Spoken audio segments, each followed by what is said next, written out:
Okay, so we're getting ready to prepare the timing cover ready to go on the crankcases.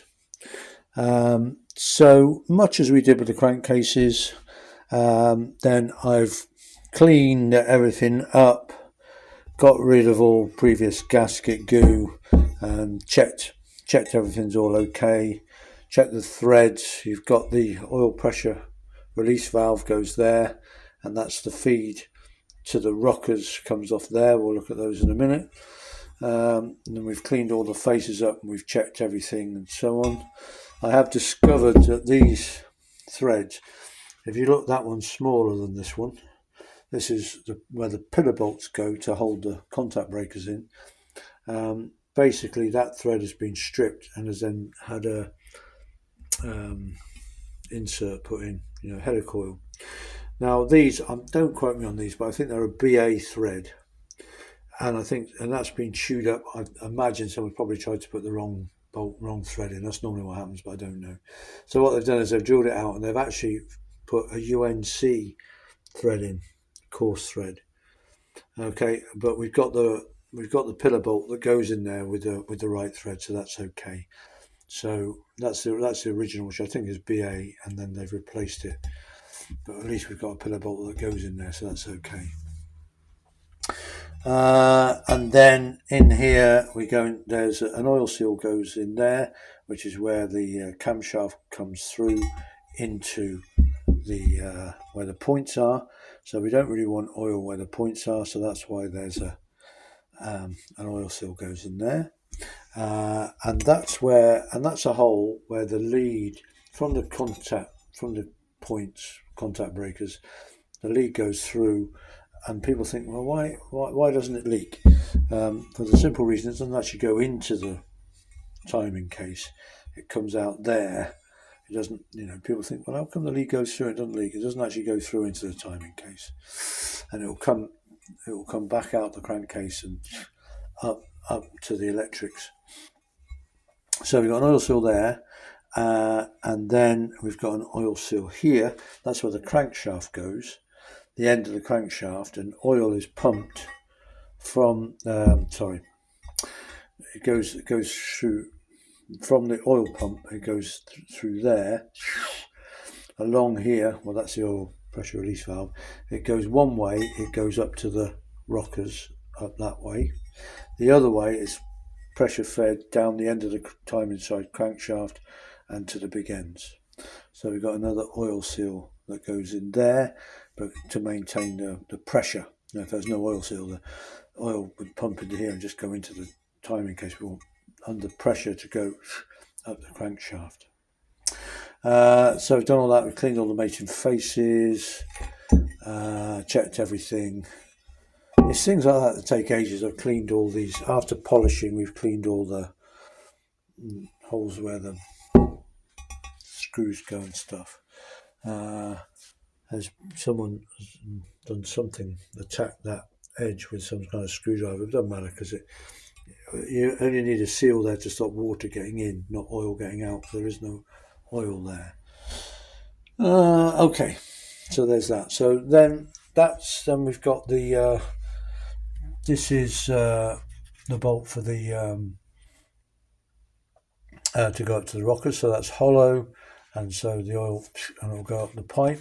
So we've got two new sealing washers. Then we've got the oil pressure release valve, and then we've got the two oil seals that we mentioned before that go in the casing. One for the end of the camshaft, and this one for the end of the crankshaft, which is also then held in by a circlip. We'll come on to that later on. So the oil pressure release valve, you've got the main valve body, which has got a gauze at the end, and then inside there goes the piston, and that's held out by a spring. If the pressure is too much, as often as at startup, then the oil will go and it will actually push this sort of a valve down, and so that allows oil to come out of the holes and reduces the overall pressure. and as part of that, now we've got a shim here.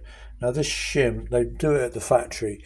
You can add shims basically to make it stronger, more shims, then it needs more pressure. So they test it at the factory and put in a requisite number of shims. Just one thing to note is that this shim, as it may look like, it goes down inside the piston and then the spring goes on top. It's one of those things where if you actually look at the parts catalogue, the shim here is actually shown as being the other end of the spring, like in the dome cap, and there's the piston, whereas of course the shim is at this end of the spring and goes into the piston. I just mention that because I often use the parts catalogue. They're good to help you on assembly, but they're not always accurate, so I use them as a guide, but don't take them as a Bible. Okay. Yeah, so the shim doesn't go in the domed end there, it goes into the piston, and basically all you're really doing is checking that the piston is free and does slide up and down, in the body, because obviously it doesn't slide, it's jammed, it's never going to open, or worse still, it will never close again, so and then you've got reduced oil pressure. Yeah, so we've got new washers for the pressure release valve, and we've got new washers for the takeoff to the rockers. Okay, so first thing we're going to do, I think, is we're going to assemble the oil pressure release valve and get that mounted onto the side of the timing case. Okay, so we're just going to assemble the oil pressure release valve. We've cleaned everything scrupulously, made sure that everything's working, in particular the piston is sliding in the bore here. So I'm just going to put some assembly lube on. And the last thing we want is for this to seize up. Okay, yeah, it's a nice sliding fit in the bore, no problem at all.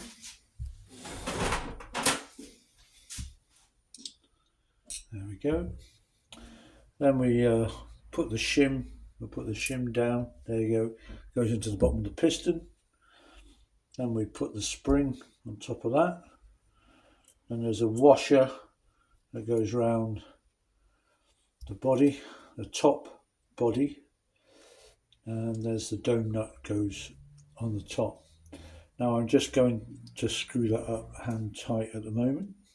There, that's fine. Yeah. Then we've got the washer that goes on the body of the pressure release valve, and then that will screw into the timing case. Well, I remember where I put the timing case. And can't even remember where I put it. Now, what I'm going to do is I'm just going to very loosely screw this in here, because this is done up to 25 foot-pounds, okay? And I can't get that sort of leverage on the case by itself. So I'm just going to do that up. There we go. Just do it up by hand, loosely. I'll check that thread again. So I have to wait until the timing cover is on the actual crankcases, when I can hold the crankcases and get 25 foot-pounds of pressure on. The problem being that with the gearbox, and then this is the hollow special oil feed belt for the we'll have a pipe going up to the rockers later on. Again, I'll just fit that. Obviously we haven't got that pipe at the moment, so I'll just put that in. I'll check that thread. Yeah, so that's just going to be loose, and we'll tighten that up, and then we'll tighten the dome up. We'll tighten that up to 25 foot-pounds and then get the dome tight later on when the timing case is on the engine.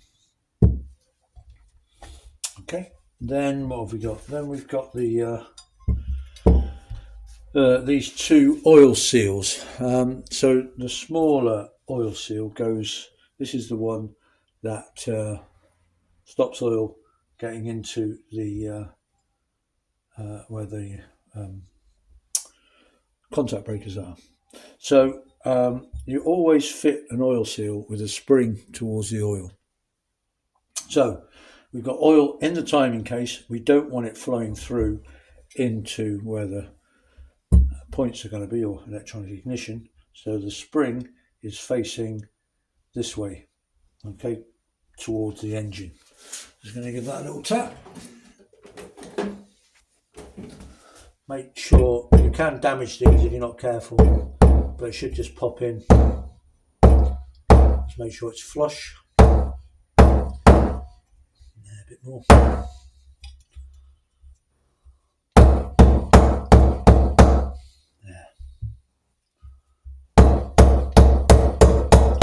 If it's not even, if it's twisted, then it's never going to seal properly. Making sure it's fully home. I think we can we can go in with a bit more. Needs to go a bit more.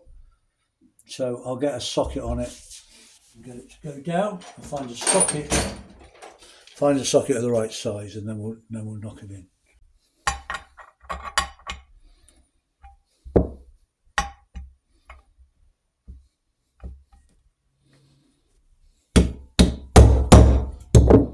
Okie doke. So the seal's in there for the end of the camshaft. Now we're going to put the oil seal in for the end of the crankshaft. Now this oil seal goes in with the sprung side downwards, because the oil pressure, although there is oil in here, what we want to stop is the oil pressure from getting out past this. We want the oil to go down the crankshaft. So this one is fitted that way round, so the oil pressure is against the spring. Okay, so I know it's a bit confusing, but that's what we need to do. Now, because this is under massive pressure, because it's coming straight from the oil pump, we really don't want oil to get past this oil seal, and it's under a lot of pressure, and that's why there's a circlip to hold it in, because it's under so much pressure it could just blow the oil seal out. But not only that, oil of course could sneak past the side of the oil seal.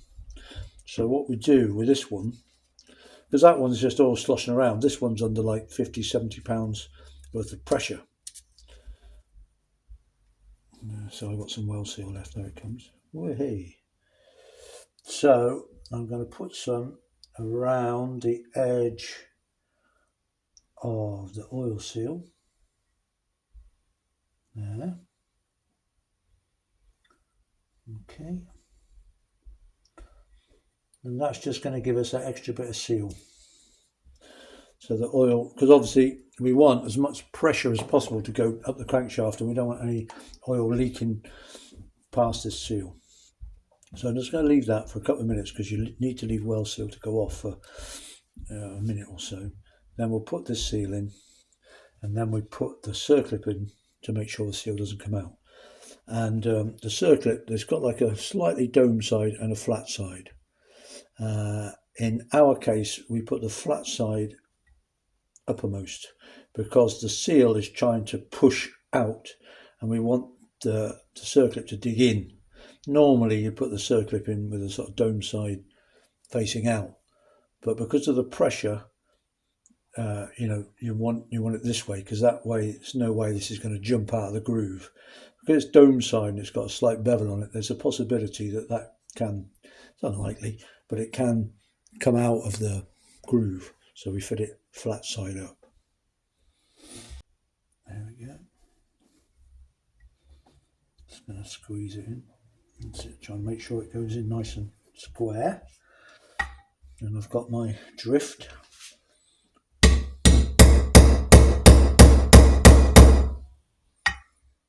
Come on.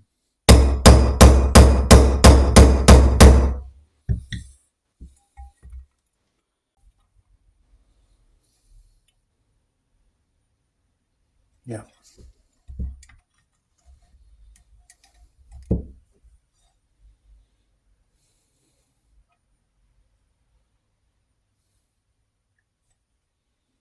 Good. Okay, and then we'll put the circlip in flat side up.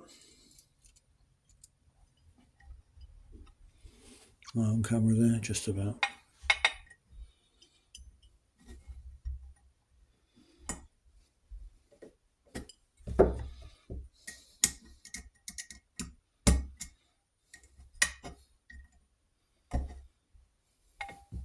Okay, that's good. And I'm just, while I remember, I'll probably do this again, but I'm going to do it now so I don't forget. I'm going to put some oil on the lip of the seals where they're going to touch the metal, because the last thing you want is a dry oil seal on startup, because it can rip the edge of the oil seal and it'll never work again. So I'm just putting some stuff on now, some lubricant, just so I make doubly. I'll do it again, but I'm doing it now just to make doubly sure I don't forget. Okay, and that's the for now, that's the timing case ready to go on the crankcase, and then we can tighten this this up when we've actually got the case in situ. Phew. Okay. Good stuff.